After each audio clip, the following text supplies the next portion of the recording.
review. Hey, what's up, people? Moan here. So I'm finally at the end of my Ratchet and Clank journey. Well, at least for the time being. And I have to say, I've had a really great time getting to know these characters through the two games I played and from the movie, and I'm definitely a fan of them now, and I look forward to playing some of the other games in the near future. Now, I enjoyed the first game, and the movie was okay. Not as good as I hoped it would be, but still enjoyable. But after the original game and the movie, I was excited to play the new game. So, alright, let's get into it, because I'm really excited to talk about this game. The 2016 Ratchet and Clank game was developed by Insomniac Games and published by Sony Interactive Entertainment. It's a reimagining of the first game in the series, based on the upcoming film by Rainmaker Entertainment and Blockade Entertainment. So yeah, it's a game based on a movie that was based on a game. The game was originally announced at E3 2014 during Sony's press conference. It was originally supposed to come out in 2015, but it was delayed to 2016 so it would come out closer to the movie's release date. The game was developed at the same time as the movie, so they both share many of the same character models, environments, animation, and writing. Insomniac would send Rainmaker a 3D character model or environment, and Rainmaker would send Insomniac a slightly altered version for the game. So both of them have a sense of uniformity. In fact, there's a lot of cutscenes in the game that look exactly like scenes from the movie. You actually wouldn't be able to tell the difference between the two. And now, let's move on to the plot. And, as always, spoilers. Spoilers! The story of this game begins with a new prison inmate named Shiv Helix being transferred to his prison cell. There, the starstruck prisoner discovers Captain Quark is his cellmate. Shiv tells Quark he is a big fan and that he pre-ordered the game based on the Ratchet and Clank story, to which Quark responds that he wishes his version of the story could be told. Shiv asks to hear Quark's side of the story, of how he ended up in prison, which Quark happily agrees to tell him. Quark's story starts on planet Veldin, with Ratchet trying to sneak out of work to go to the Galactic Ranger tryouts. His boss, Grim, lets him go after they do some repairs on the ship. Ratchet manages to pass the physical portions of the tryouts, but Quark doesn't accept him and fails him. Meanwhile, in a factory in Quartru, Chairman Drek, the leader of the Blarg race, visits Dr. Nefarious to check if his project is ready for deployment. At the same time, a defective warbot is created, and Drek sends his warbot general, Victor von Ayen, to destroy him. The robot manages to escape in an escape pod and sets a course to the Galactic Rangers headquarters, but Victor manages to damage his pod, causing it to go off course. Ratchet, depressed from not making it into the Galactic Rangers, is watching the stars. When he sees the pod crash land nearby, he goes to investigate and discovers the robot and manages to rescue him before the pod explodes. The robot explains that he needs to get to Kerwin to warn the Galactic Rangers that Drek is planning on attacking them. Ratchet offers to repair the robot, and he accepts. Ratchet then names the robot Clank and takes him to the garage. There, while repairing Clank, Ratchet offers to help him, but Clank tells him that he does not want to get a civilian involved. Ratchet lies and says that he knows the Galactic Rangers. Clank, though suspicious, accepts Ratchet's help. They take a ship and fly to Kerwin, but are shot down by Blarg forces over Navalis. They crash down and discover that the Blarg are also attacking the planet. There, they meet the plumber, who has an info bot containing Drek's plans, and he asks them to get it to the Rangers. The plumber helps them repair their ship and tells them to get the infobot to Quark. When they get to Kerwan, they find the city of Metropolis is under attack. They manage to destroy the command ship, stopping the invasion. When they land, citizens and reporters swarm them. The reporters ask them several questions, but Quark answers for them. When asked if they'll let the heroes join the Galactic Rangers, Quark says yes, but isn't happy when he discovers it was Ratchet, who he denied entry to the Rangers earlier, was the one who saved the day. They are accepted into the Galactic Rangers, where Ratchet receives a new suit of armor and a ship. After some training, Quark, jealous of Ratchet and Clank, sends them on a dangerous top-secret mission called Operation Falling Star, which is a raid on the Blarg research station, and also tells them not to tell anyone about it. At the Blarg research station, they discover Drek is experimenting on a Blargian Snagglebeast as a bioweapon. They manage to defeat it, and from there they go on several other missions. First, they acquire jetpack technology, then they go to Batatalia to help defend the planet from warships, and lastly, they go to Pikataru to stop the Blarg from stealing the planet's water supply. With all their missions complete, the two head back to Corwin, where Quark goes over his plan to infiltrate Drek's factory on Quartu to defeat him. While Aliris and Clank think they should come up with a plan, the rest decide to go on a full frontal assault. They infiltrate the factory, and after defeating Andromeda Zircon, Ratchet, Clank, and Korra discover Drek's plan. He plans to use a super weapon called the Deplanetizer to destroy worlds and take their chunks to make Drek's own perfect world. They track the weapon to Novalis, and Quark enters it alone to try to reason with Drek. Meanwhile, the Rangers battle the Blarg forces outside. Ratchet manages to infiltrate the station, while Clank fights Victor on the mothership, and manages to defeat him by using the sprinkler system. Ratchet attempts to shut down the weapon, but before he can, Drek intercepts him. While Ratchet is escorted to an escape pod because Drek wants him to witness his own failure, he discovers Quark has betrayed them, switching sides to join the Blarg because he is jealous of Ratchet. Ratchet is launched away, and Novalis is destroyed, giving Quark second thoughts of his betrayal. Ratchet, defeated and demoralized, quits being a ranger and returns to Veldin. Clank talks to him, and he's able to convince him that they're the only ones who are able to stop Drek's forces. Ratchet returns to the Rangers, and there he learns that Planet Umbris is Drek's next target, which has a unique core, and then there's a rare planetary convergence in place, so if Umbris is destroyed, its solar system goes with it.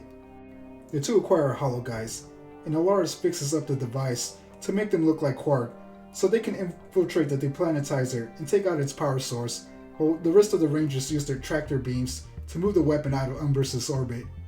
While they infiltrate the base, Quark, angry with Drek, argues that he keeps putting the Rangers in danger, even though their safety was part of their deal.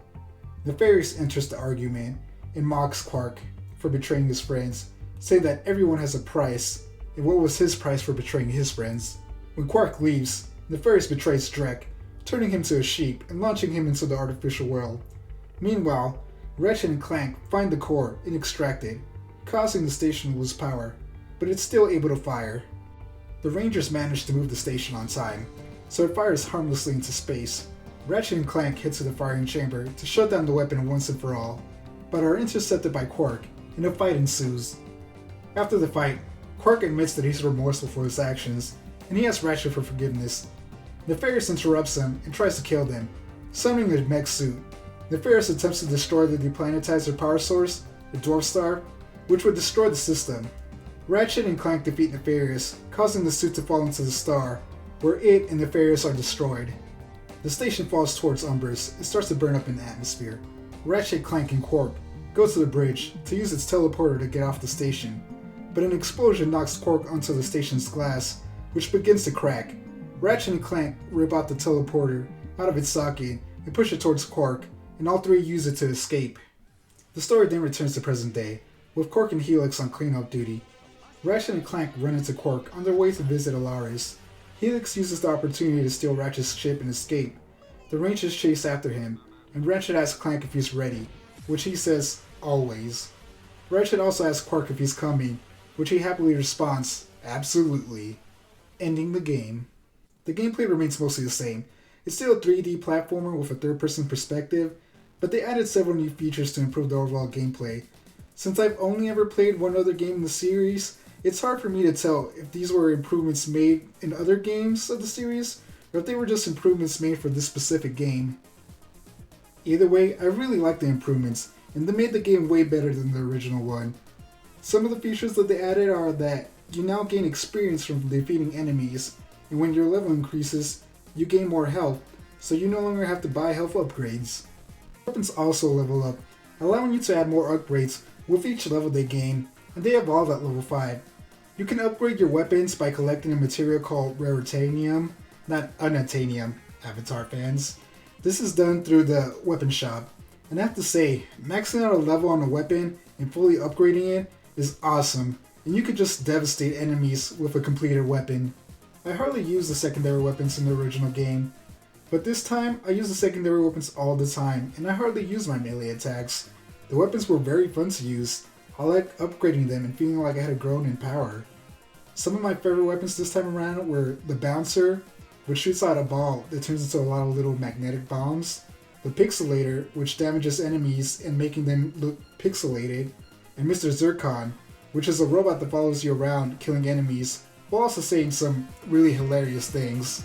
you still mainly play as Ratchet, but there's still several occasions where you play as Clank. You don't get the little robots that helped you out in battle from the original game, but this time around you get 3 different robot types that help you solve puzzles.